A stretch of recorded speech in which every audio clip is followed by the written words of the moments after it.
Hi, Steve here at the SJCWE Fab Lab, and we're going to be working with something called an Arduino. This is computer science support for the TUSD unit dealing with uh, physics. Physics is one of my favorite subjects. I taught physics for a lot of years, and actually, my last lesson was using an Arduino uh, and lighting up an LED. So we're going to use an Arduino in order to light up some LEDs to make something called an infinity mirror. It's a really cool project. I think you'll enjoy it. I think your students will enjoy it. Uh, let's get started.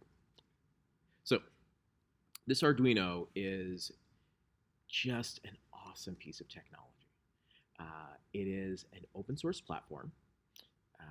It's cheap. A standard Arduino runs somewhere around $15 if you get the one that's, uh, you know, licensed Arduino. There are like knockoff Arduinos for much cheaper. Uh, there's also Arduino built into a lot of educational devices, especially educational coding devices that you might have used before. The Circuit Playground Express, the Microbit, the Pi Badge, those are all Arduinos. I also want to point out a lot of stuff that isn't tied to education, just regular things you might have used, uh, often have an Arduino inside of it. Either an Arduino was used to create its prototype, or there actually might be an Arduino inside of it. Not necessarily one that looks like this, but something kind of based on this Arduino tech. Now, Arduino happens to be a great chance for us to talk about the California Computer Science Standards. So there are five parts to the California Computer Science Standards. Computer systems, because all computation occurs on a physical system. Algorithms and programming, writing code, data and analysis. We all know data is big business, and computers are able to deal with data really well. So understanding how we can use data is important for computer science and computer scientists.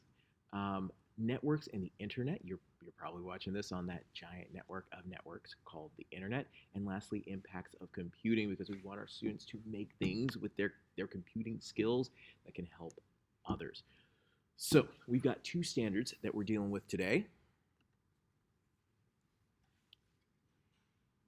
The first one is dealing with computer systems, which is logical. Obviously, this is a computer system, and the students are going to be wiring it and working with it. Our second standard comes from the algorithms and programming category. The students are going to be writing code that's going to control the device that they're building. 912 CS1 describe ways in which abstractions hide underlying implementation details of computing systems to simplify user experience. In other words, we want the students to understand we can make it easier to deal with a system than, just dealing with every single low level call to increase voltage, decrease voltage. You'll see we're going to use a library for dealing with a group of pixels or a group of LEDs called a neopixel. And it's going to be easier using that and its library than if we had every single uh, voltage change that we need to deal with in our code. Secondly, create more generalized computational solutions using collections instead of repeatedly using simple variables. So I can have a single variable, say I'm going to set this variable to 5 and this variable to 3. In physics, we know about variables that, I don't know, maybe are 9.8.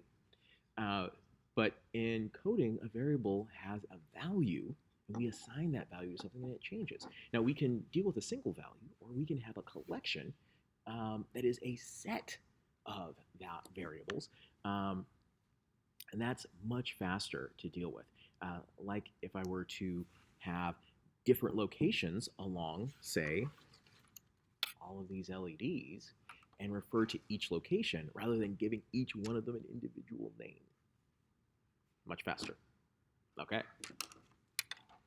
Let's get to working with our technology. This is Tinkercad. Now, it might not be the Tinkercad that you are accustomed to. You might have used Tinkercad before for computer-aided design. I actually used Tinkercad for a couple of things in this video.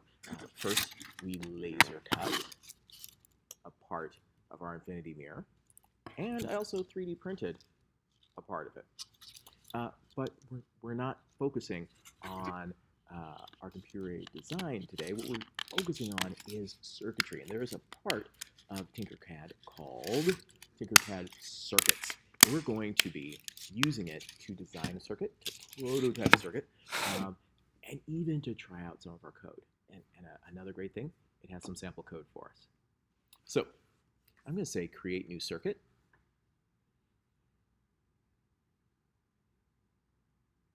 Now, I could make a full circuit. We could do a whole circuit lesson. However, all we want to do right now is use an Arduino.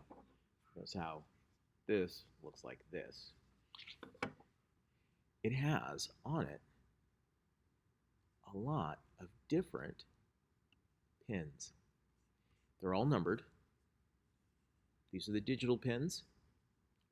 These are the analog pins. And oh, here's power, 5 volts, and ground, low energy.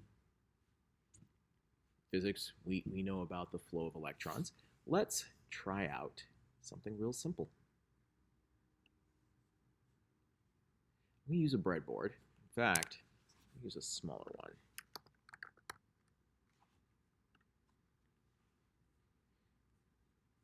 I want, the mini breadboard. Okay. And I'm going to wire a resistor and an LED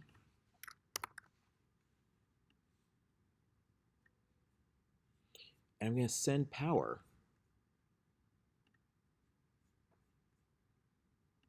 through this circuit. Now, our simulation is going to show us if this works. Let's try it out.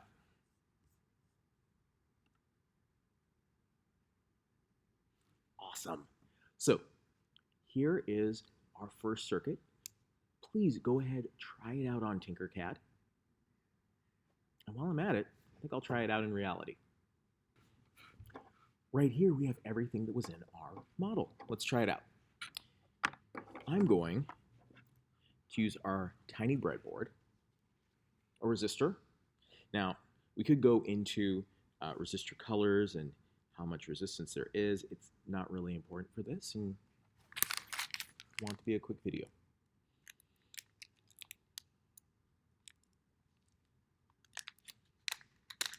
Okay, I'm going to take this LED.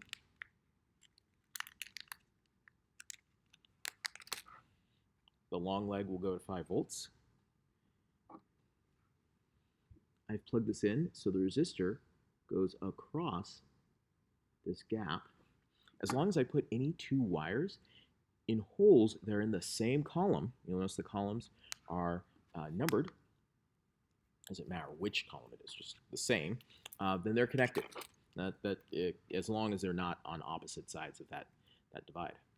Okay, so I'm going to have a wire going from the same column as the long pin going to 5 volts and a wire going to ground going to the same column as that resistor. The other side of the resistor. Okay, I'm going to plug this in to my computer. We got power. We got a working circuit. It works just like this model. Okay, let's try coding it. So, this is all good, but, well, it's certainly not programming. It's still computer science in that it's understanding a computer system in some way. Well, we haven't really computed anything. Anyway, let's turn it into something that we've coded. Oh, hey, they've already given us some example code, and it's blocks, which are easy to start with. What this says is turn on the built-in LED to high, wait a second, and then turn the built-in LED to low, and wait a second. There is a very tiny LED on here, and if I uploaded this code, it would blink on and off. I'm going to get rid of this. And instead, I'm going to say I want, let's go with pin 9. I'm going to have it get energy, so we're setting it to high. I'm going to have it wait a second. Let's say half a second. Want it to be a little bit faster.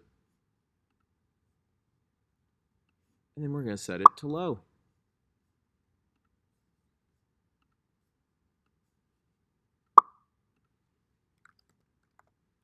Now, this is essentially the simplest program that we can write for an Arduino.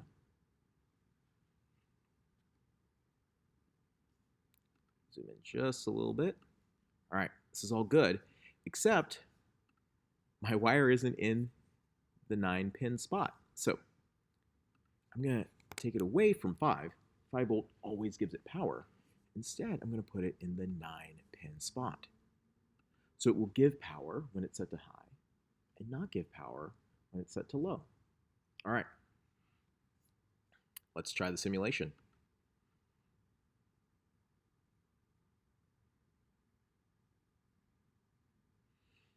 It's working. Well, it turned on, but then it just stayed on. That's not what we want. Let's check our code. Oh, we have a bug. I need to set it to low.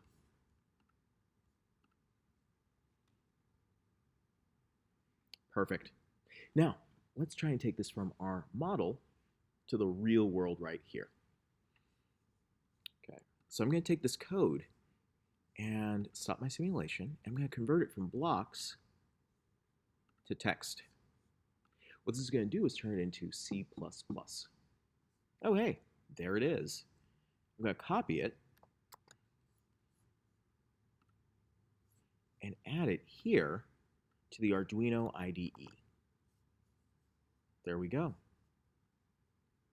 Now I'm going to click compile, and what compile does is it converts this from the code that we humans can read into machine code that can run very fast on a cheap processor.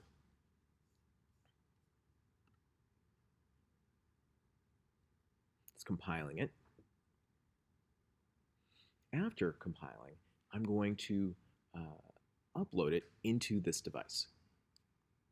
Okay, it compiled, and now I'm going to have it to upload. Now, notice it's not blinking yet. That's because I haven't changed the wire. I'm going to plug this into the 9-pin. It works. Great. Okay. It's not going to be too hard to light up all of this, and that's because there's an example sketch already there for you in our editor. So I'm going to go back here, exit out. I'm going to create a new circuit. If you go to Arduino, there are some starters, and one of the starters is NeoPixels. Notice they have done a ton of the work for me already. I'm not going to change much, but I am going to look at the code. I'm not going to go into depth in this video on everything that this says, but a couple of points. It's saying that it is connecting to pin number 2 on here. I'm going to zoom in so you can see it. Pin number 2 is right there, and you can see the wire connected to it. It's saying the number of pixels that we have. In this case, it's 12 that are on the model. I have 31 on here, so it can go all the way around a mirror. More so inside of this, like kind of around that. So I'm gonna when I upload, I'm going to change that to a 32. Um, and then it's dealing with the colors that we want our pixels to be. RGB values, red, green, and blue. And here's the key thing for the kids to catch. We have an object called pixels, and pixels holds different locations along here. This is the neopixel. Think of this object kind of like a super advanced array. So we can talk about each location and set a value. Let's take this code and export it into the Arduino IDE so I can upload it to this. I do want to point out that this NeoPixel has 3 wires on it instead of just the 2 this has. The red will go to full power, 5 volts. Brown will go to ground, and orange will take information. It'll be our digital input. There's our Arduino IDE. I'm going to cut and paste.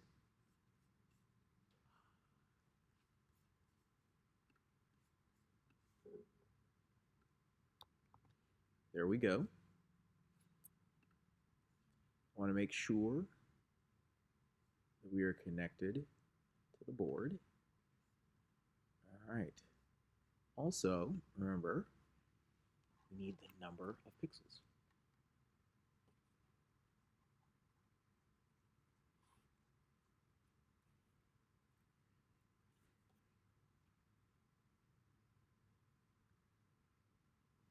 $31, like I thought. Okay. And I can leave it at pin 2. So I'm going to compile, then we can upload.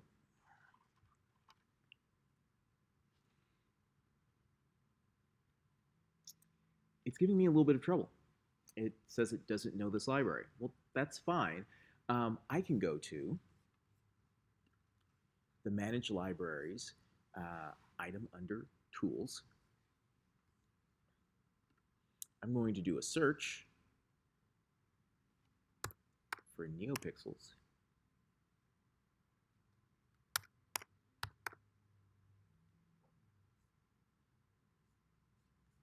I'm going to add Adafruit NeoPixel. It is now installed. Let's try it again.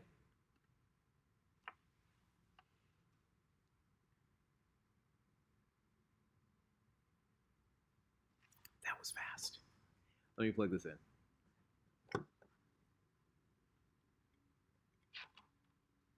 Five volts, ground, and 2. Oh, that is cool. That is super cool. Now, notice I've got a lot going on here.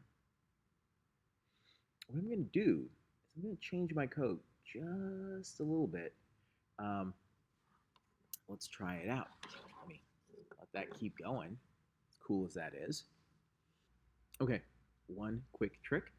We've changed our code a little bit to say that all of the pixels above a certain value are going to show up red. Notice I said if I is greater than this value, and we set the colors. So there we go. Students can try changing the code a little bit to change what pattern they get, and then they can take this. Mine has adhesive on the back. Let's try it out.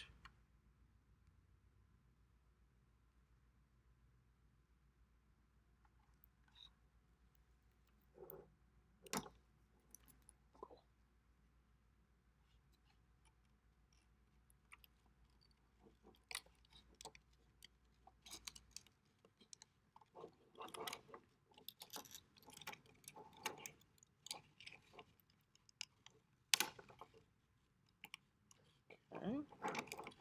there. Perfect.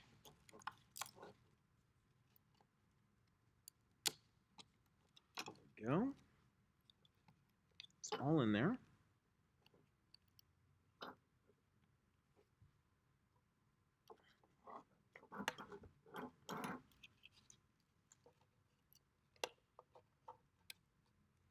Pop this on. I think we are getting the effect. Okay, that is kind of what we expect our infinity mirror to look like. Okay, oh, there I am twice. Okay, that's our infinity mirror. You and your students are going to have an awesome time building this technology, coding, and engineering. Have a lot of fun. Bye.